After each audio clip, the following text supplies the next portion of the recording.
اب الیکشن 2024 میں لوگوں نے کس کو ووٹ دیا؟ نوجوان طبقے نے کس کو ووٹ دیا؟ پڑھے لکھے طبقے نے کس کو ووٹ دیا؟ جبکہ جو کم پڑھے لکھے یا ان پڑھ لوگ ہیں انہوں نے کس کو ووٹ دیا؟ میں اکثریت کی بات کر رہا ہوں، گیلپ کا یہ سروے ہے جو انہوں نے ایگزٹ پول کی بنیاد پر کیا ہے۔ گیلپ سروے کے مطابق 8 فروری کو تعلیم یافتہ نوجوانوں نے عمران خان کو ووٹ دیا۔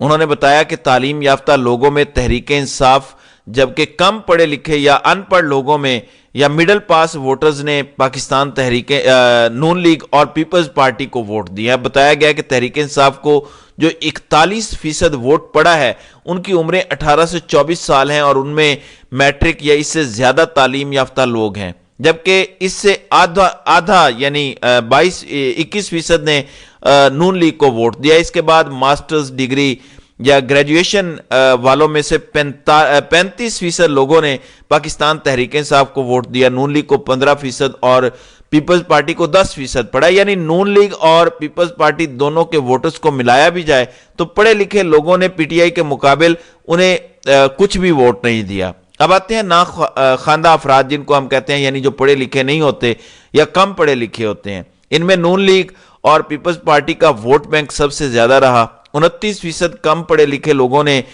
نون لیگ کو اور 23% نے پیپلز پارٹی کو ووٹ دیا، جبکہ یہاں پہ تحریک انصاف کو سب سے کم ووٹ ملے اور 21% ناخواندہ افراد نے انہیں ووٹ دیا۔ پھر جو مڈل پاس افراد جو 8ویں جماعت پڑھے ہوئے ہیں ان میں سے 31% یعنی سب سے زیادہ نون لیگ کو ووٹ دیا، اس کے بعد 26% پیپلز پارٹی کو، جبکہ سب سے کم 15% پی ٹی آئی کو انہوں نے ووٹ دیا۔ اب یہ صورتحال ہے، جس طرح فیصل واڈا کہہ رہے تھے کہ حکومت 2 سال سے زیادہ نہیں چلے گی، پھر کل رات نجم سیٹھی یہ بتا رہے تھے کہ شہباز شریف کی قیادت میں اگلے 2 سال میں مسلم لیگ نون کا صفایا ہو جائے گا اور اس کے صفائے کا ٹھپا آصف علی زرداری لگائے گا اور آپ کو مسلم لیگ نون بطور جماعت دکھائی نہیں دے گی۔ اور اس سے بھی خطرناک بات کیا ہے؟ اس سے خطرناک بات یہ بتائی کہ لاہور میں 2 سیٹیں جو مسلم لیگ نون کو دی گئی ہیں، ایک NA 130 نواز شریف والی، دوسری اون چودھری کی سلمان اکرم راجہ کے مقابلے میں جو سیٹ ہے، نجم سیٹھی کا یہ دعویٰ ہے کہ یہ دونوں سیٹیں نون لیگ کی اڑ جائیں گی، یعنی دونوں سیٹیں پاکستان تحریک انصاف کو واپس مل جائیں گی۔ ظاہر ہے اگر نواز شریف کی سیٹ واپس آ جاتی ہے تو یہ ایک بہت بڑی خبر ہوگی۔ ان کے مطابق یہ ایک بڑا زلزلہ، جس کو سیاسی زلزلہ کہہ سکتے ہیں، ظاہر ہے شرمندگی بھی ہوگی کہ جب نون لیگ کا پارٹی قائد ہی اپنی سیٹ نہیں بچا پایا یا ہار گیا ہے، تو اس سے آپ اندازہ لگا لیں کہ ان کی صورتحال کیا ہوگی۔ تو نجم سیٹھی کے مطابق اس کے بعد میاں صاحب جہاز پکڑیں گے اور جہاز پکڑنے کے بعد اپنی لندن یاترا پر چلے جائیں گے۔ دوسری جانب شہباز شریف کا شوق تھا کہ وہ وزیر اعظم بنے، اور ان کو یہ بھی پتہ ہے کہ ان کے پاس اکثریت نہیں ہے اور ان کو جیسے حکومت دلوائی گئی سب کو پتہ ہے۔ اب چونکہ ساری گیم آنی ہے 1.5 سال کے بعد، جب اس ملک میں ایک اہم ملٹری کی تعیناتی کا وقت آنا ہے۔ اب مسلم لیگ نون کا خیال یہ ہے کہ اگر پیپلز پارٹی ہمارے ساتھ ہوگی تو یہ ہماری گورنمنٹ کی گارنٹی ہوگی، ہماری گورنمنٹ کی بقا ہوگی کہ وہ ہمارے ساتھ ہے، تو اس کا مطلب ہے کہ ہماری حکومت نہیں گرے گی۔ یہ ان کی غلط فہمی ہے۔ اس کی وجہ یہ ہے کہ ایک تو رمضان المبارک گزرنے کی دیر ہے، آپ کو احتجاجی تحریکیں بھرپور دکھائی دیں گی۔ ابھی آج بھی پی ٹی آئی بہت بڑی تعداد میں احتجاج کر رہی ہے، پھر رمضان کے بعد فضل الرحمان نکلیں گے، جماعت اسلامی نکلے گی، پاکستان تحریک انصاف ایک بڑی تعداد میں نکلے گی، پھر جون میں بجٹ کا مہینہ آئے گا، آپ کو بجٹ بھی دینا ہے، تب تک لوگوں کو بھی سمجھ آ چکی ہوگی کہ اس حکومت کے پلے کچھ نہیں ہے۔ دیکھیں سوشل میڈیا پہ یا اس طرح نعرے لگانے سے، دعوے کرنے سے کچھ نہیں ہوگا۔ اب یہ بھی نہیں ہوگا کہ یہ کہا جائے کہ یہ حکومت تو نون لیگ کی تھی، ہماری حکومت نہیں تھی۔ یہ حکومت پیپلز پارٹی کی ہے، یہ حکومت نون لیگ کی ہے، یہ حکومت MQM کی ہے جنہوں نے ان کو ووٹ دیے ہیں۔ دوسری جانب مرتضیٰ سولنگی چند روز پہلے نگران حکومت میں وزیر رہے، جس قسم کا ان کا لب و لہجہ تھا، ان کے دور میں صحافیوں کو گرفتار کیا گیا، ان کے دور میں پاکستان میں انٹرنیٹ کی بندش ہوئی۔ اب وہ ایک نیوز پر بیٹھے ہیں تو اب وہ دوبارہ صحافی اور تجزیہ کار بن گئے۔ تو یہ تماشے نہیں چلیں گے کہ کل تک آپ مزے لیں حکومتوں کے اور اب سیاسی جماعتوں کے خلاف مورے کے طور پر کام کریں اور پھر آپ دوبارہ صحافی بن جائیں۔ دوسری جانب انوار الحق کاکڑ جو لیکچر بڑے دیتے ہیں، انہیں بھی چسکا لگ گیا ہے، نشہ لگ گیا ہے اقتدار کا۔ وہ فرما رہے تھے کہ کوئی نئی سیاسی جماعت یا کسی پارٹی میں شمولیت اختیار کر سکتے ہیں۔ نہیں آپ کو نئی پارٹی کی کیا ضرورت ہے، نون لیگ اور پیپلز پارٹی کے لیے آپ کی خدمات کسی سے ڈھکی چھپی نہیں ہیں۔ سرفراز بگٹی کو بھی تو بلوچستان کا وزیر اعلیٰ بنا کر نوازا گیا، آپ کو بھی نوازا جائے گا۔ محسن نقوی کو بھی تو مشیر داخلہ اور پھر وزیر داخلہ بنانے کا پلان نون لیگ کا ہے، تو آپ کے لیے بھی وہ یہ سب کچھ کریں گے۔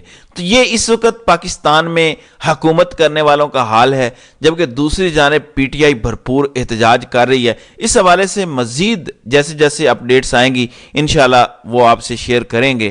تو ناظرین اکرام، آپ کی اس ویڈیو کے حوالے سے کیا رائے ہے؟ آپ اپنی رائے کا اظہار کامنٹ سیکشن میں ضرور کیجیے گا۔